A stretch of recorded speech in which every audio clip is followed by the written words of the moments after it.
जय हिंद। इस वीडियो में हम समझते हैं कि उल्का पिंड क्या होता है और रात में हमें टूटते हुए तारे क्यों दिखाई देते हैं और कब ऐसा वक्त आएगा जब हमारे लिए दिन 24 घंटा का न होकर 30 घंटे का दिन हो जाएगा और कौन सा ऐसा उल्का पिंड था जिसने इस दुनिया से डायनासोर का अंत ही कर डाला। आखिर वो कैसे अंत हो गए डायनासोर इस पृथ्वी से। देखिए, सौर मंडल में जो होता है ना, सूरज से सबसे नज़दीकी जो तारा है वो तारा बुध है, इसे हम लोग मरकरी कहते हैं। उसके बाद शुक्र यानी वीनस है।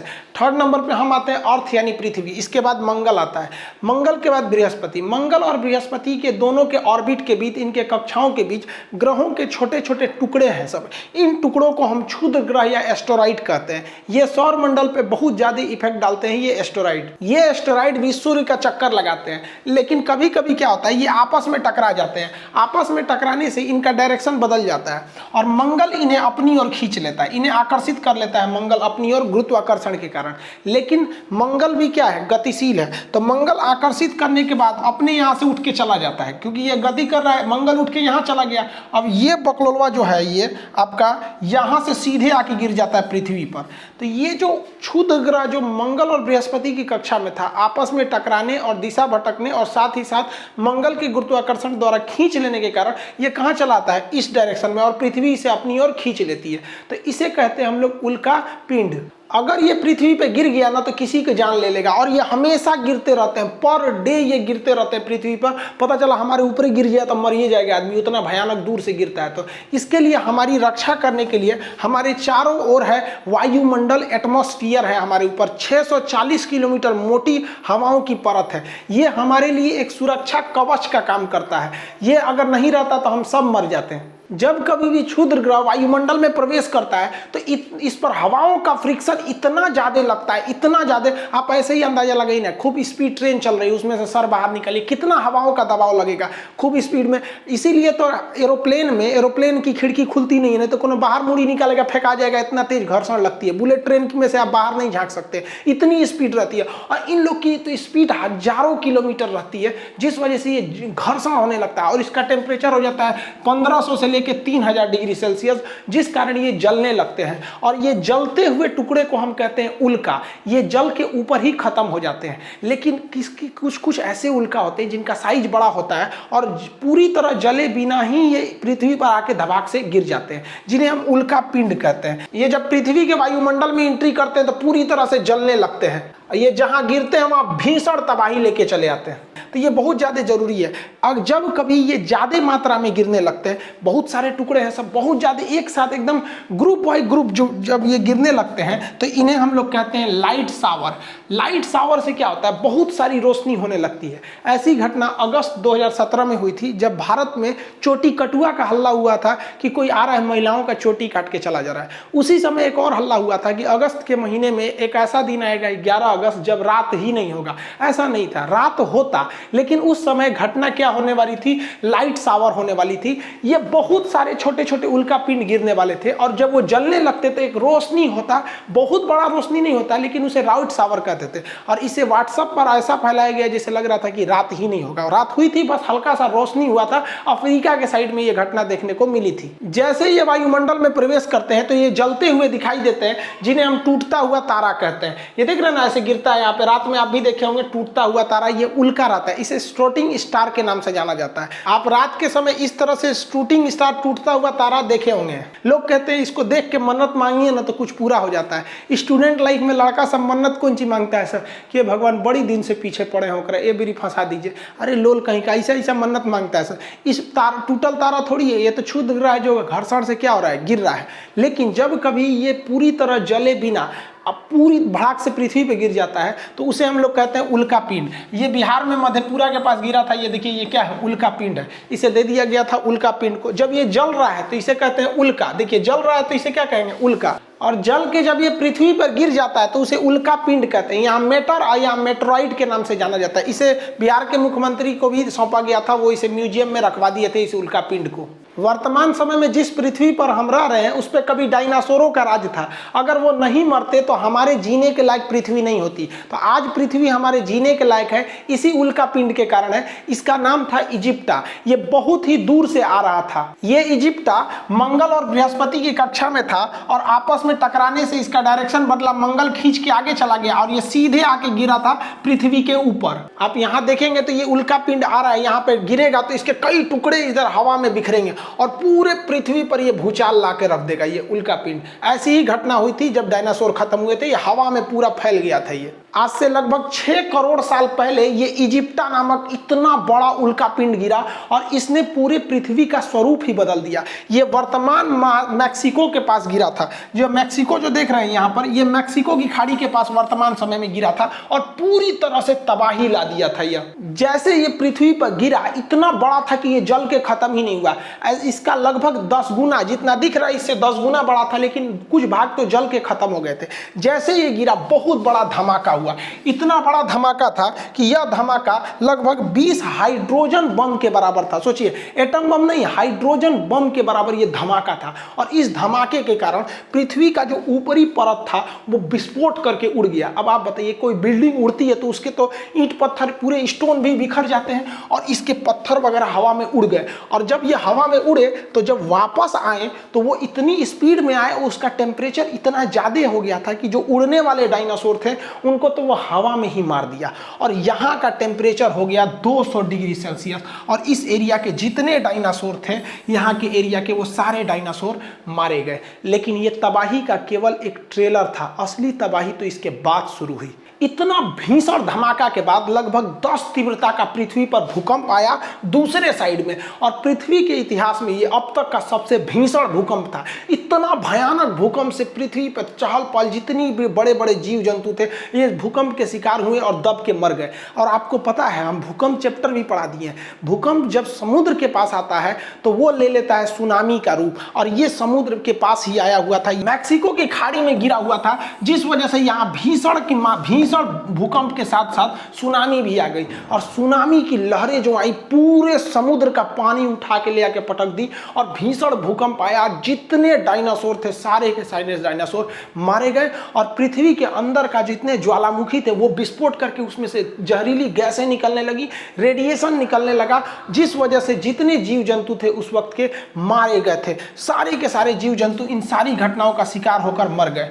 जो बच गए थे बड़े जीव जंतु वो भूखमरी से मर गए, क्योंकि पृथ्वी पर अब खाने के लिए कुछ बचा ही नहीं था। बचे तो केवल छोटे जीव जंतु जैसे चूहे वगैरह, जो कहीं छुप के बैठ सकते थे, थोड़ा बहुत खा के जी सकते थे। और उसके बाद धीरे धीरे मानव का आगे विकास हुआ। जब ये इजिप्टा नामक उल्का पिंड मैक्सिको की खाड़ी के पास टकराया था तो पृथ्वी के टेक्टोनिक प्लेट में बहुत ज्यादा हलचल हुई थी और अफ्रीका के पूर्वी भाग में एक पर्वत का निर्माण हो गया, ऐसे टकराने की वजह से, झटका की वजह से। जैसे आपका घर, एक घर दूसरे घर पे गिरेगा तो कहीं से एक तो दीवार निकल जाएगा, कहीं से कुछ हो जाएगा, वैसे यहाँ पर एक बहुत बड़ा पर्वत का निर्माण हो गया, जिसकी मैं अभी इसी के एरिया पे आपका किलिमंजारो है और ये रिफ्ट वैली है। अब इस पर्वत के निर्माण ने पृथ्वी की सामूहिक संरचना को बदल दिया, क्योंकि पृथ्वी जो घूमती है वो पश्चिम से पूरब डायरेक्शन में घूमती है। ये पश्चिम से पूरब डायरेक्शन में घूमती है, जिस वजह से बारिश लाने वाली ज्यादातर हवाएं जो हैं वो आपके इधर डायरेक्शन से आ रही थी यहाँ पर। और ये पर्वत जो थी बारिश लाने वाली हवाओं को रोक दिया, जिस वजह से मानसून नहीं आ पाया और अफ्रीका का ये भाग जो हरा भरा था, जिसमें बहुत ज्यादा जीव जानवर रह रहे थे, वो पूरी तरह से मरुस्थल बन गया। अब ये जगह रहने के लायक नहीं हुआ, धीरे धीरे मरुस्थल हो गया, जिसे आज हम सहारा मरुस्थल के नाम से जानते हैं। और यहाँ बंदरों की बहुत ज्यादा प्रजाति थी। अब वो बंदरों को खाने के लिए जगह नहीं था, तो वो बंदर अब जमीन पर उतरने लगे और इधर उधर जाके तलाशने लगे खाने पीने की। ज्यादातर खाने की चीजें जो थी वो कुछ नदियों के किनारे मिल रही थी। यहाँ की सबसे फेमस नदी थी नील नदी, उसी के अगल बगल में बंदरों की प्रजाति थी। लेकिन बंदर कभी सीधे नहीं खड़े हो पा रहे थे, क्योंकि उनका गर्दन जो था वो एकदम साइड में था। देखिए, जिस जानवर का गर्दन एकदम साइड में रहेगा ना, वो जल्दी सीधा खड़ा नहीं हो पाएगा। जैसे यहाँ देखिए, गाय का गर्दन, ये गर्दन है, यहीं पे सर शुरू हो गया है। गर्दन और सर एक सपाट रहेगा ना तो सीधा नहीं खड़ा हो पाएगा, क्योंकि स्पाइनल कॉर्ड को खोपड़ी के बीच से जाना है। कुत्ता का देखिए, गर्दन और सर एक साथ में है। पहले मानव का भी एक ही साथ था। यहाँ देखिए, धीरे धीरे मानव का गर्दन धंसने लगा, और जब ये मानव का गर्दन धंसने लगा तो ये मानव सीधा खड़ा होने लगा, क्योंकि गर्दन हमारे बीच में में होना चाहिए, तभी सीधा खड़ा हो सकते हैं। अगर गर्दन साइड में रहेगा ना तो हम सीधा नहीं खड़ा हो पाएंगे, और जिनका गर्दन बीच में रहता है वही सीधे खड़े हो पाते हैं। इसीलिए हम लोग को तकिया लगाने की जरूरत पड़ती है। तो मानव धीरे धीरे खड़ा होना चालू हो गया, इसीलिए अफ्रीका महाद्वीप को मानव जाति का पालना कहा जाता है। ये क्वेश्चन पूछा हुआ है कि क्रेडल ऑफ द मैनकाइंड यानी मानव जाति का झूला यानी पालना किसे कहते हैं, तो अफ्रीका को कहते हैं, क्योंकि यहीं से मानव की प्रजाति की शुरुआत हुई थी। बंदर कपी से हम लोग आज जाके हम लोग होमोसेपियन यानी मानव का वर्तमान रूप लिए हैं। लेकिन अपने टॉपिक पर चलते हैं, उल्का पिंड पर। इन उल्का पिंडों ने तो पूरे पृथ्वी से डायनासोर का सफाया कर दिया था, लेकिन ऐसा नहीं है कि ये उल्का पिंड केवल पृथ्वी पर असर डालते हैं, अन्य ग्रहों पर भी असर डालते हैं। तो इन उल्का पिंड का थोड़ा अन्य ग्रहों पर देखते हैं क्या प्रभाव पड़ता है। देखिए, जो क्षुद्र ग्रह थे वो मंगल और बृहस्पति की कक्षा में तो घूम रहे थे, इनके आने का भी दो डायरेक्शन होता है। पृथ्वी के ये घूमने का डायरेक्शन है, पृथ्वी ऐसे घूमती है।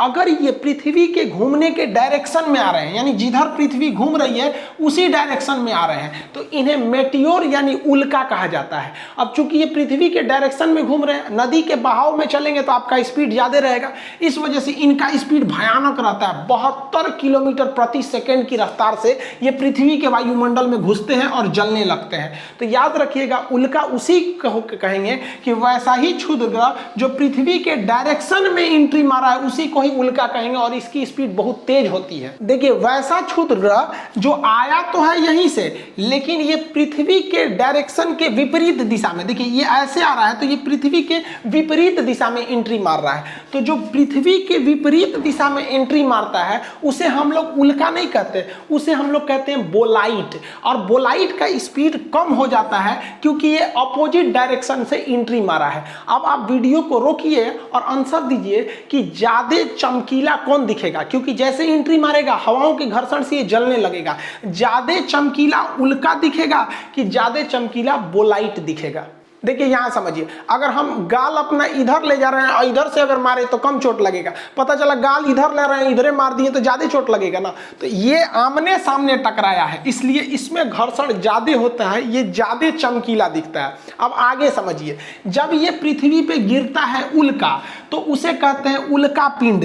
जब कभी भी उल्का गिरेगा तो इसे कहेंगे उल्का पिंड, मेटेरॉइड कहते हैं। लेकिन जब कभी भी ये बोलाइट पूरी तरह से जले बिना पृथ्वी पे गिर जाएगा तो इसे उल्का पिंड ना कह के इसे टेक्टाइट कहते हैं। इसे क्या कहते हैं? टेक्टाइट। तो ये यहाँ पर है, जब यह यहाँ पर है तो क्षुद्र ग्रह कहलाएगा।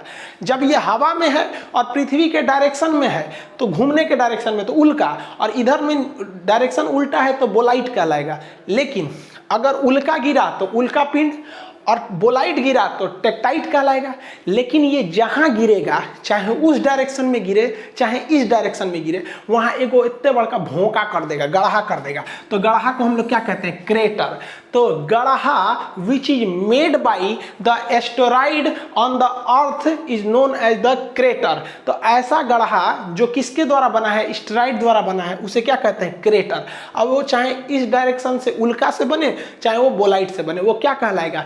क्रेटर कहलाएगा। ये अंतर समझिएगा, जब आप मेंस पेपर लिखिएगा तो पूरा आंसर देना पड़ेगा। ऐसा नहीं कि केवल उल्का लिख के आ जाएगा, सोचिएगा कि नंबर पूरा मिलेगा हमको। अब ये बोलाइट टेक्टाइट तो अंतर समझ में आ गया ना। उल्का गिरा तो उल्का पिंड, बोलाइट गिरा तो टेक्टाइट। उल्का का स्पीड ज्यादा क्योंकि सेम डायरेक्शन में लेकिन चमक कम, बोलाइट का स्पीड कम क्योंकि अपोजिट डायरेक्शन में लेकिन चमक ज्यादा। ये दोनों गिरेंगे तो गड्ढा करेंगे, ऐसे गड्ढे को हम क्या कहते हैं? क्रेटर कहते हैं। और ऐसे क्रेटर में जब पानी भर जाता है तो झील बन जाता है, तो ऐसे झील को हम क्रेटर झील कहते हैं। जैसे देखिए, ये जो एक गड्ढा है तो ये गड्ढा है तो ये क्या कहलाएगा? क्रेटर। लेकिन ये भी गड्ढा ही है और ये उल्का पिंड के गिरने से ही बना है, लेकिन इसमें पानी भर गया इसलिए इसे हम कहेंगे क्रेटर झील। भारत में ऐसा ही एक क्रेटर झील एमएच यानी महाराष्ट्र में है जिसका नाम है लोनार झील। ये बहुत बड़ा झील है, इतना बड़ा है कि देखिए ना यहाँ शहर बसा हुआ है, इतना में शहर है इतना में झील है। बहुत बड़ा झील का निर्माण किया है ये लोनार झील। अभी ये मई के महीने में लोनार झील का पानी सफेद लाल हो गया था प्रदूषण की वजह से, क्लाइमेट चेंज की वजह से। उस पर वीडियो बनाए हुए थे। ये अमेरिका का एक एरिजोना राज्य है, तो एरिजोना में एक बहुत बड़ा क्रेटर है लेकिन उसमें पानी नहीं है। है तो इसे केवल क्रेटर कहेंगे, इसमें पानी भर गया तो क्रेटर झील कहेंगे। यहाँ देख रहे हैं 2 सीबीएसई बोर्ड वाला घूमने गया है सब, यहाँ पे एरिजोना में सब सीबीएसई वाला है, बहुत घूमता है सीबीएसई वाला। अब किसी ना किसी चीज का तो साइड इफेक्ट पड़ता है, तो इस क्रेटर, ये जो उल्का पिंड गिर रहे हैं यानी ये मेटर और मेट्रॉइड गिर रहे हैं, इनका इफेक्ट क्या पड़ता है? तो इनके कई सारे इफेक्ट पड़ते हैं। सबसे पहले तो ये रेड रेन करने लगते हैं। जब ये पृथ्वी के वायुमंडल में प्रवेश करते हैं तो ये जलने लगते हैं, जिस वजह से इनका राख रहता है और ये रेड कलर के रहते हैं, मंगल के पास से आए रहते हैं तो ये रेड कलर के रहते हैं, जिस वजह से जब ये पृथ्वी पर धीरे धीरे आते हैं तो उसे लाल वर्षा कहते हैं, रेड रेन कहते हैं। आप कंफ्यूजन मत हो जाइएगा। एक होता है आपका एसिड रेन। एसिड रेन कब कहते हैं? कि जब प्रदूषण ज़्यादा हो और धूल कण ज़्यादा हो जाता है तो हवा में वो धूल कण मिल जाते हैं, जब बारिश होता है तो वो धूल कण साथ में आने लगते हैं, तो वर्षा का जल जो होता है 7 pH का न होकर उस प्रदूषण के कारण 5 या 5.5 pH का हो जाता है, तो इसे कहते हैं एसिड रेन। समझ में आ गया कि नहीं? तो अब वर्षा का जल शुद्ध नहीं रह गया, अब अशुद्ध जल यानी डिस्टिल्ड वाटर शुद्ध रह गया, क्योंकि हवा में इतनी गंदगी है। तो गंदगी के कारण हवा का जो pH मान घट जाता है, जिस वजह से वो एसिड लगने लगता है हल्का सा, तो उसे क्या कहते हैं? एसिड रेन कहते हैं। जबकि इटली में एक बारिश होती है जिसे हम लोग ब्लड रेन कहते हैं, रक्त वर्षा। देखिए इटली, यहाँ सहारा मरुस्थल है, सहारा मरुस्थल से हवाएं चलती हैं ना, तो उसमें बालू की मात्रा आ जाती है, और जब ये भूमध्य सागर को पार करके इटली में बरसती है तो बारिश में से बालू भी बरसता है, तो दूर से लगता है लाल रंग का खून बरस रहा है, इसलिए उसे रेड रेन कहते हैं। जबकि एक होता है आर्टिफिशियल वर्षा यानी कृत्रिम वर्षा, वो सिल्वर आयोडाइड के कारण होती है कृत्रिम वर्षा। ये ज्योग्राफी में जब हम वर्षा पढ़ाएंगे तब बताएंगे, अभी टॉपिक पे आते हैं। तो आप पहला इफेक्ट पढ़ें कि रेड रेन होती है, लाल रंग की बारिश होती है, रक्त वर्षा नहीं होती, रेड रेन। इससे ग्लोबल वार्मिंग होने लगता है, यानी टेम्परेचर पृथ्वी का बढ़ने लगता है। आप देखिए ना, इतने ज्यादा उल्का पिंड एंट्री मारेंगे मेट्रॉइड और वो जलने लगेंगे, जलेंगे तो टेम्परेचर बढ़ेगा, टेम्परेचर बढ़ने से ग्लोबल वार्मिंग होती है, तो इनसे ग्लोबल वार्मिंग की भी समस्या उत्पन्न हो जाती है। ग्लोबल वार्मिंग शब्द बैली बेकल ने दिया था, एसएससी सीजीएल का क्वेश्चन है कि ग्लोबल वार्मिंग शब्द किसने दिया था। अगला, ये जब पृथ्वी पर एंट्री मारते हैं तो जलने के बाद इनका राख पृथ्वी पर रह जाता है, और अगर ये नहीं जले, उल्का पिंड बन के पृथ्वी पर धमाक से गिर गए, तो भी पृथ्वी का मास जो है वो द्रव्यमान बढ़ जाता है, और पृथ्वी का मास बढ़ रहा है, और किसी चीज का जब मास बढ़ता है तो उसकी ग्रेविटेशन पावर बढ़ने लगती है, तो पृथ्वी का गुरुत्वाकर्षण पहले की तुलना में अब ज्यादा बढ़ रहा है, क्योंकि उसकी मास बढ़ रहा है। किसके वजह से? उल्का पिंड के वजह से। और अगला इफेक्ट क्या पड़ता है? अगर कोई चीज़ घूम रही है, जैसे हम ऐसे ऐसे घूम रहे हैं तो घूर्णन कर रहे हैं, तो हमारे ऊपर बोझा लाद दीजिएगा ना, 4-5 किलो का सामान लाद दीजिएगा तो हमारी स्पीड घट जाती है। तो ये एक्स्ट्रा बोझ ही तो है जो पृथ्वी पर आके गिर रहा है, जिस वजह से पृथ्वी की जो घूमने की रफ्तार है वो घटते जा रही है। क्या हो रही है? घट रही है। तो आज से लगभग 900 मिलियन पहले पृथ्वी बहुत तेज घूमती थी, तो 18 घंटे का ही दिन होता था। अभी थोड़ा लुसुर लुसुर घूम रही है, तो लुसुर लुसुर घूमने से दिन अभी 24 घंटा का हो गया है। हम तो चाहते हैं कि इतना न धीमा घूमे पृथ्वी कि दिन 30 घंटे का हो जाए, लेकिन 900 मिलियन के बाद ये दिन 30 घंटे का होगा। 30 घंटे का हो जाता तो कितना बढ़िया रहता, 6 घंटा में काम कर लेते, बाकी 24 घंटा में अपना एप्लीकेशन पे पढ़ाओ, यूट्यूब पे पढ़ाओ, कहीं पढ़ाओ। समझे? दिने छोटा हो जाता है। तो आने वाले 900 मिलियन साल बाद पृथ्वी पर इतना उल्का पिंड गिरेगा कि एकदम ये लुसरा हो जाएगी। लुसुर लुसुर समझते हैं, लेजी, और इतना धीमा हो जाएगा कि 30 घंटे का क्या होगा? एक दिन होगा। जल्दी हो इसका काम। आपको पता है कि पृथ्वी झुकी हुई है, तो इसका अगला इफेक्ट ना इसके झुकाव पे पड़ता है। कोई चीज झुका है, ओके, और ला दिए ऐसे, और ला दिए ऐसे ऐसे, तो और झुक जाएगा। तो आज से लगभग मतलब कई 41 या 42 हजार साल पहले पृथ्वी महज 21 डिग्री पर झुकी हुई थी, लेकिन ये उल्का पिंड धबाक धबाक धबाक गिर गिर के इसको 23.5 डिग्री पर झुका दी है। और एक्यूरेट में अब जो पृथ्वी है वो 23.5 नहीं बल्कि 24 डिग्री के करीब पहुंच चुकी है। इसका मैग्नेटिक पोल भी खिसक रहा है। तो अब दोबारा अगर गणना होगा ना, जिस तरह से हिमालय 8848 से माउंट एवरेस्ट की ऊंचाई 8850 हो गया ना, वैसे अब पृथ्वी लगभग 24 डिग्री पर इंक्लाइंड कर रही है इसी उल्का पिंडों के वजह से। और लास्ट तो आपको पता ही है कि इस पे क्या होता है, क्रेटर बन जाते हैं, गड्ढा बन जाता है, जहां गिरेगा वहां क्या हो जाता है, गड्ढे का निर्माण कर देते हैं। अब आगे समझते हैं। देखिए ऐसा नहीं है कि उल्का पिंड का असर केवल यहाँ पड़ेगा, कुछ उल्का पिंड तो मंगल पर भी गिरते हैं तो वहाँ कोई रहता ही नहीं, कौन देखने जा रहा है, तो कंफर्म मंगल पर भी गड्ढे होंगे सब। इसके अलावा ऐसा भी तो हो सकता है कि ये टकराने से ये क्षुद्र ग्रह का डायरेक्शन बदले और मंगल आगे चला जाए, पृथ्वी भी आगे चला जाए,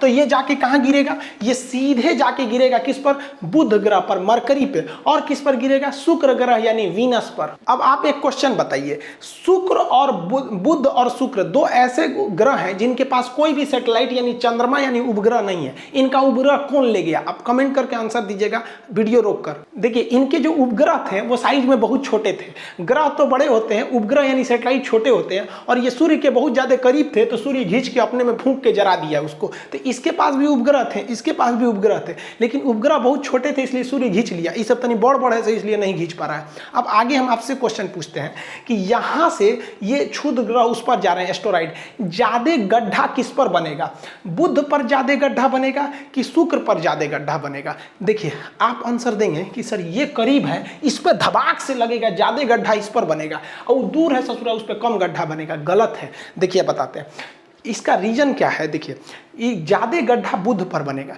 क्योंकि बुध के बाहर हवाओं की कोई परत नहीं है, कोई भी वहां एटमॉस्फेयर नहीं है, जिस वजह से यहाँ धबाक धबाक गड्ढा बनेगा। और शुक्र के चारों ओर एटमॉस्फेयर है, ये अलग बात है कि उसकी हवाओं में ऑक्सीजन नहीं है, कार्बन डाइऑक्साइड है, सल्फर डाइऑक्साइड है, जिससे हम सूंघकर जिंदा नहीं रह सकते हैं। तो इस पे भी वायुमंडल है लेकिन उस पर ऑक्सीजन नहीं है, तो ये इस पे का जो वायुमंडल है ना, इस क्षुद्र ग्रहों को वहां टकराने से बचा लेगा, ऊपर ही जला के खत्म कर देगा, इसलिए इस पर गड्ढे छोटे बनेंगे और इस पर कोई वायुमंडल नहीं है, इसलिए भड़ाम भड़ाम गड्ढा बनेगा। ये क्वेश्चन पूछा भी है कि सबसे ज्यादा गड्ढे किस ग्रह पर है, तो बुध पर है, उसके पास कोई वायुमंडल ही नहीं है। अब वायुमंडल यानी हवा नहीं रहेगी ना, तो सूरज की गर्मी को रोक के रख भी नहीं पाएगा, आएगी गर्मी लेकिन चली जाएगी, इसलिए ये सूरज के सबसे करीब होने के बावजूद भी सबसे ज्यादा गर्म ग्रह नहीं है। सबसे ज्यादा गर्म ग्रह शुक्र ग्रह है, ये सबसे ज्यादा गर्म है, जिस वजह से सबसे ज्यादा चमकीला है, चमकता है, तो सबसे ज्यादा सुंदर है, पृथ्वी से तुलना रखता है, तो पृथ्वी की भगिनी, पृथ्वी की नानी, पृथ्वी की सौतन, पृथ्वी की जुड़वा, जितना नाम है सब ससुरा शुक्र का नाम है, समझ में आ गया। तो ये ज्यादा गर्म है क्योंकि इसके पास वायुमंडल है, ये गर्मी को लेता है और एब्जॉर्ब करके रखे रहता है, जबकि इसके पास वायुमंडल नहीं है, वो गर्मी को लेकर रात में छोड़ देता है, जिस वजह से शुक्र दूसरे नंबर पे होने के बावजूद भी सबसे ज्यादा गर्म ग्रह है। तो ये उल्का पिंड का असर आप दूसरे ग्रहों पे भी देख लिए और ये भी देख लिए कि इसका उपग्रह क्यों नहीं है और किसका टेम्परेचर इन दोनों में ज्यादा है। अब बात करते हैं हम चंद्रमा की कि भैया कहीं ये चांदे पे धबाक धबाक गिर जाएगा तब चांद का क्या होगा।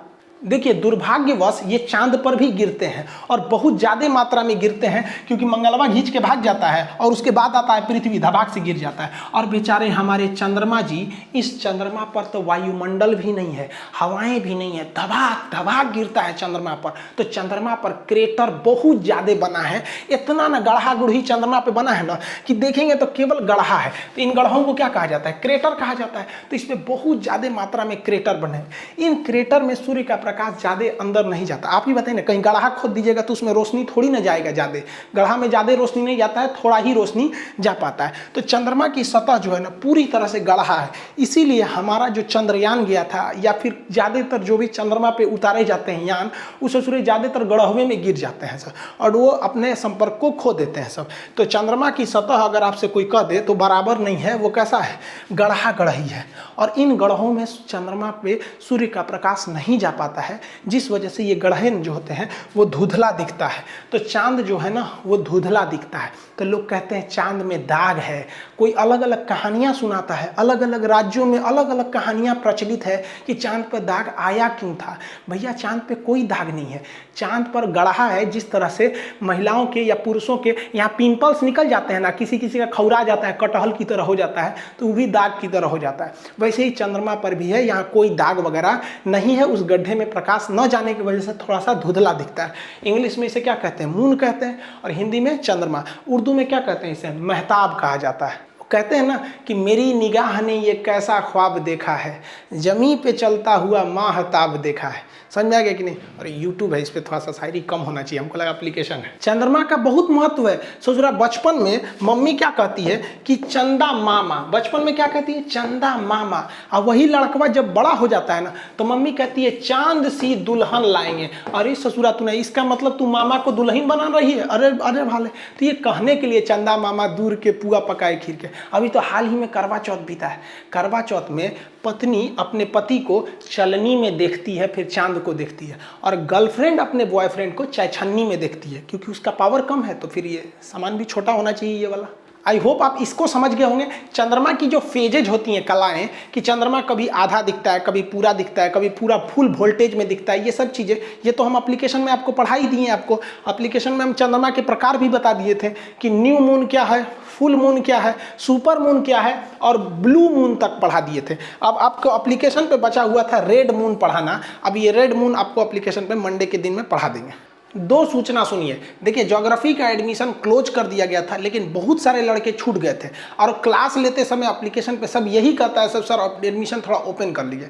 तो ये जो दीपावली आ रही है, तो इसके अवसर पर हम ये ज्योग्राफी का एडमिशन ओपन कर रहे हैं। आप उसमें जाके मिनिमम फी में geography, topography, astronomy, geology total चीज कर सकते हैं, पूरा पोर्शन। उसमें से आप एकदम ग्रुप डी से लेके यूपीएससी तक का कंप्लीट आप देख लेंगे। आप ऐसे भी टॉपिक देख के तो समझते ही कितना है, तो आप उसमें जाके ले सकते हैं। अभी भी उसका एडमिशन फी कितना 200 रखा गया है। पहला सूचना ये, और जल्दी लीजिएगा, ये कभी भी बंद हो सकता है, क्योंकि सर्वर पे ज़्यादा भीड़ नहीं करना है, वरना धीमा चलने लगता है सर्वर।